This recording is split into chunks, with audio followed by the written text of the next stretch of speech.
ভারত বাংলাদেশ সীমান্তের জলপাইগুড়ি সদর ব্লকের বাহাদুর গ্রাম পঞ্চায়েত এলাকার ভূষাপাড়ার পাঙ্গা নদীর পাড়ে শনিবার দেখা গেল এক মনোমুগ্ধকর দৃশ্য। এক মাঙ্গলিক পরিবেশে ভক্তদের উদ্যোগে আয়োজিত হলো গোপালের বনভোজন। শান্ত নদীর পাড়ে গোপাল পুজো, নাম সংকীর্তন আর আনন্দঘন চড়ুইভাতিতে মেতে উঠলেন ভক্তরা। জলপাইগুড়ি শহরের বিভিন্ন এলাকা থেকে আগত গোপাল ভক্তরা মিলিত হন এই মাঙ্গলিক পরিবেশে। কচিকাচার দল থেকে শুরু করে প্রবীণ ভক্ত সবার মন জুড়ে ছিল উৎসবের উচ্ছ্বাস।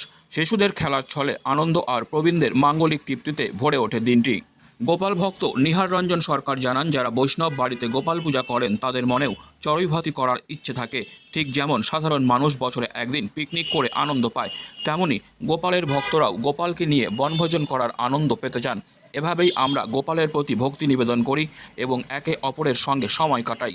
গোপাল ভক্তদের এই মিলন মেলা শুধু আনন্দেরই নয়, বরং এটি বৈষ্ণব ধর্মের ভক্তি ও ঐতিহ্যের প্রতি তাদের গভীর শ্রদ্ধার প্রতিফলন।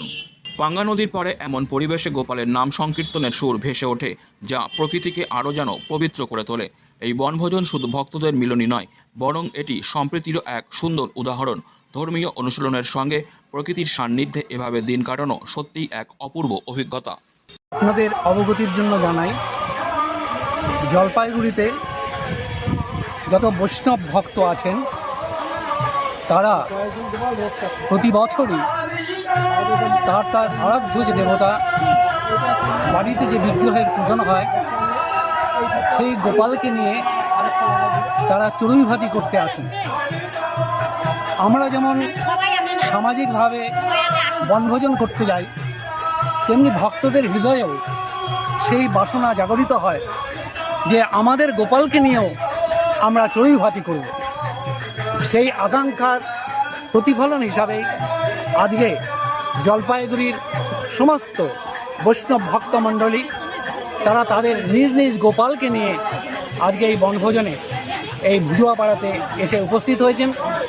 সকাল থেকেই এখানে নাম কীর্তন এবং গোবিন্দের ভোগ, গোপালের ভোগ, সেই সঙ্গে সংকীর্তন, ভক্তদের সমস্ত আকাঙ্ক্ষা পূরণ করে এখানে নাম কীর্তন সদাই এখানে গুঞ্জরিত হচ্ছে। সবাই এখানে আনন্দ উপভোগ করছেন এবং সেই আনন্দ হচ্ছে নির্মল আনন্দ, যে আনন্দের ভেতরে কোনো মলিনতা নেই। এটাই ভগবত কৃপা, এটাই ভগবতের কৃপা। এই ভগবতের কৃপাতেই আজকে সমস্ত ভক্ত এখানে সমবেত হয়েছেন এবং আনন্দ উপভোগ করছেন। আপনার নাম? আমার নাম নিহার কান্তি সরকার।